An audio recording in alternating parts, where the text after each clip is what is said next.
Olá, vamos para a nossa segunda aula do nosso pequeno curso As Qualificações para a Liderança da Igreja.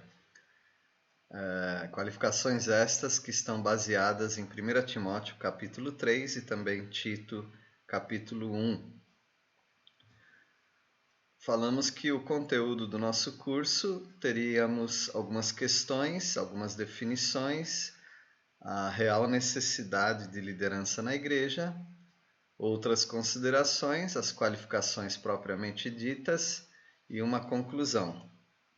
Falávamos a respeito de vários assuntos em forma de perguntas sobre qualificações e requisitos, a necessidade das qualificações, se qualificações são apenas ideais ou uma obrigatoriedade, as qualificações seriam descartáveis ou dispensáveis, pelo menos algumas delas, e se as qualificações são culturais e estão presas ou ligadas a algum tempo, alguma época, e se essas qualificações são possíveis de medir, se são mensuráveis. Talvez você esteja um pouco frustrado porque não conseguimos muitas respostas para isso, apenas divagações mesmo, porque vários autores têm visto essas qualificações de modo diferente. A essência da liderança parece que todos compreendem, mesmo porque algumas pessoas até aplicam os cursos empresariais para fazer uma analogia, ou pelo menos para aplicar para a igreja.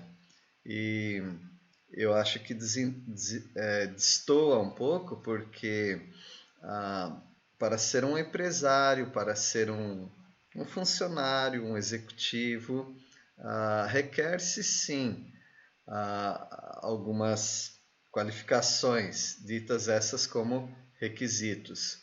Porém, quando nós falamos da igreja, nós não estamos falando apenas de pessoas capacitadas, humanamente capacitadas, mas nós estamos falando de pessoas cheias do Espírito, controladas e direcionadas pela Palavra de Deus.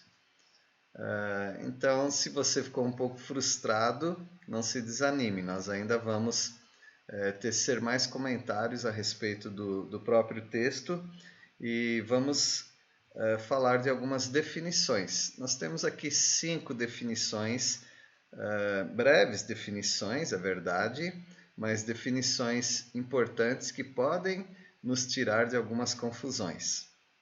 A primeira definição está no próprio texto, em 1 Timóteo capítulo 3, versículo 1.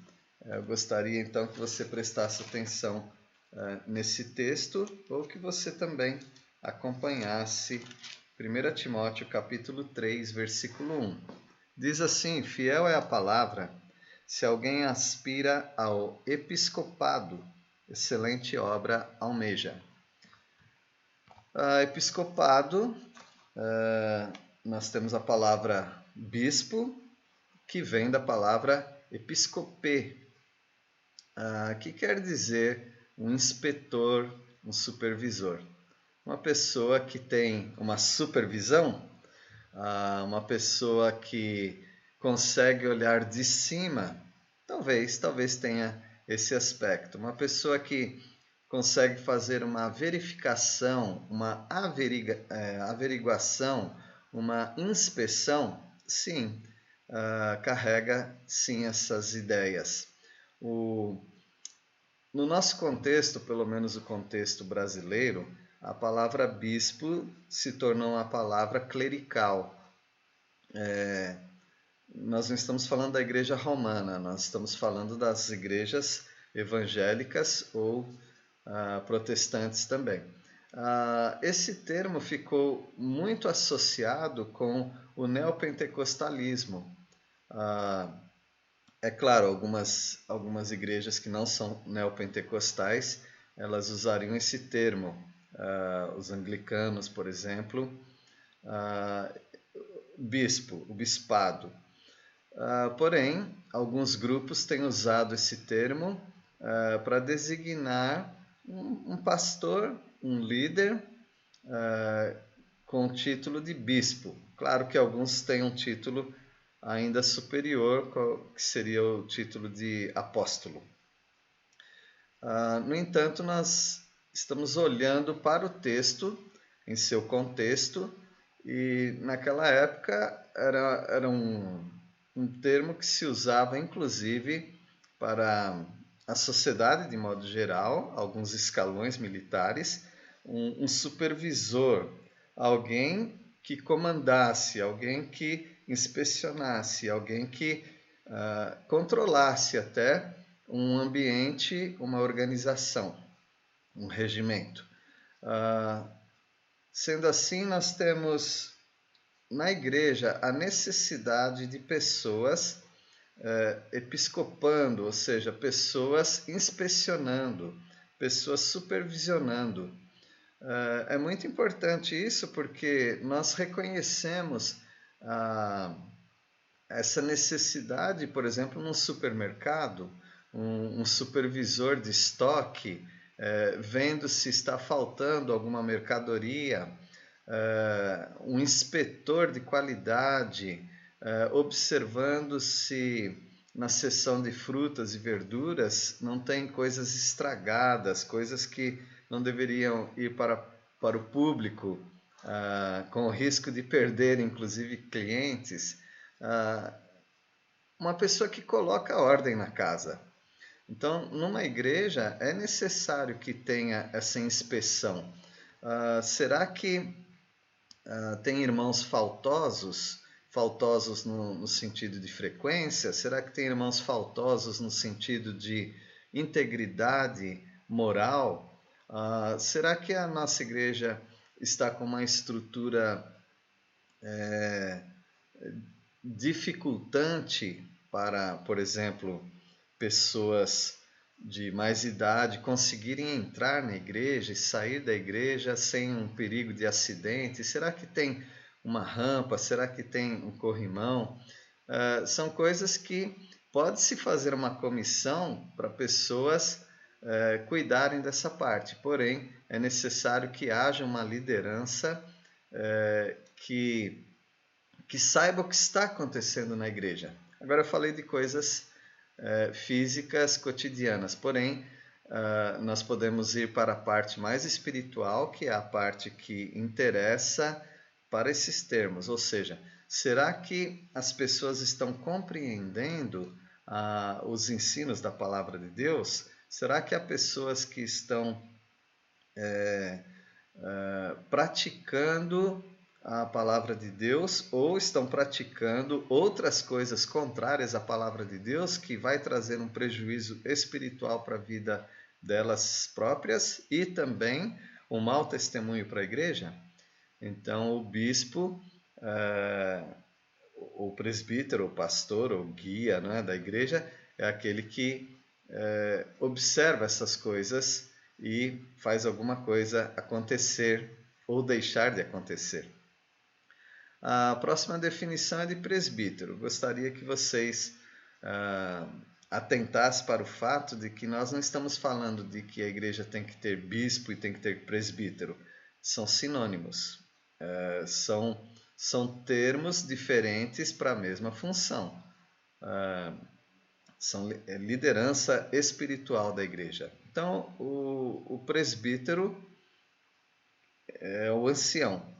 A palavra presbítero, a palavra grega, quer dizer ancião. Isso necessariamente não quer dizer que ele precisa ter cabelos brancos, que ele precisa ser uma pessoa com mais de 50 anos de idade. Nós não estamos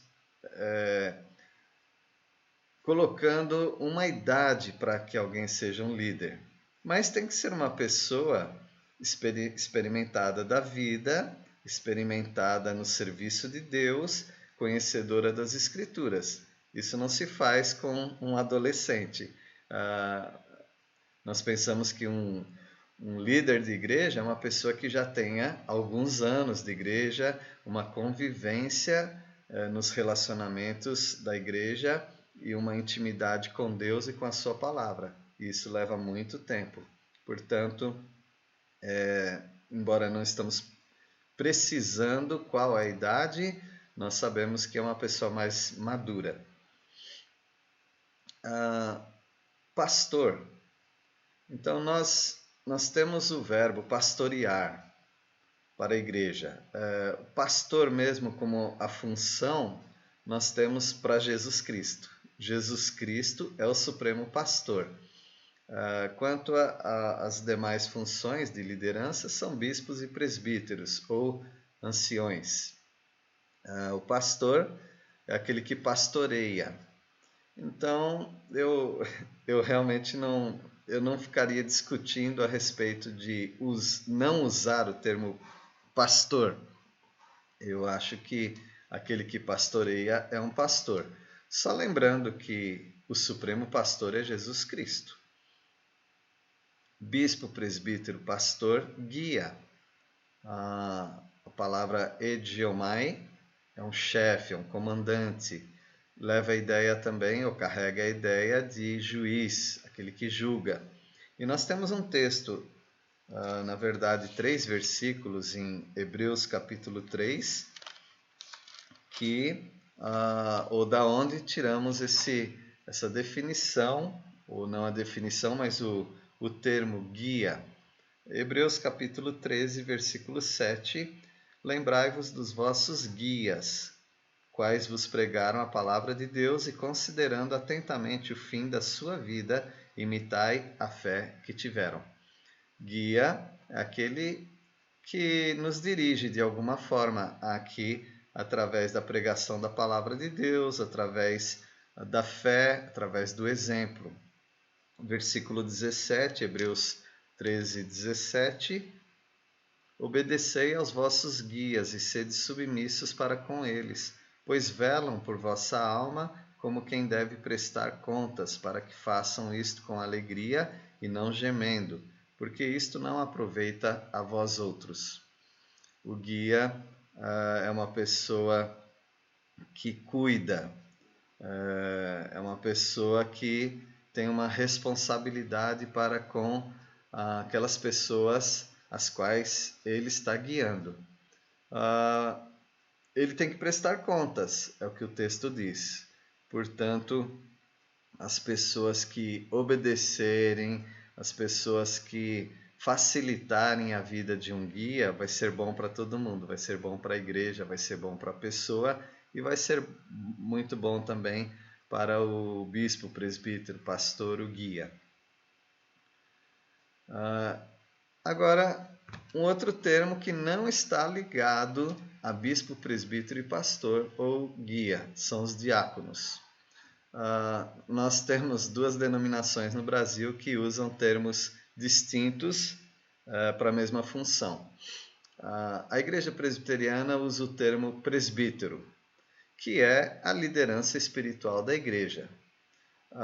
No entanto, a Igreja Batista, ou as igrejas batistas, muitas delas usam o termo diácono, para a mesma função que, na verdade, seria do presbítero.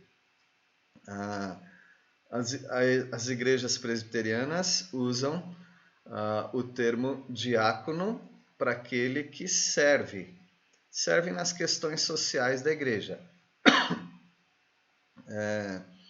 Eles cuidam das mesas. Isso nós tiramos de Atos capítulo 6, quando aqueles servos nomeados ou eleitos pela igreja, eles serviriam as mesas das viúvas, ou a questão social das viúvas, as helenistas gregas e também as judias.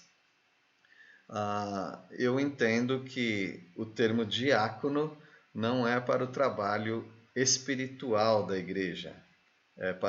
Envolve, claro, espiritualmente. Por exemplo, Estevão foi um servo que servia as mesas, mas também foi um grande pregador da palavra de Deus, como Filipe também.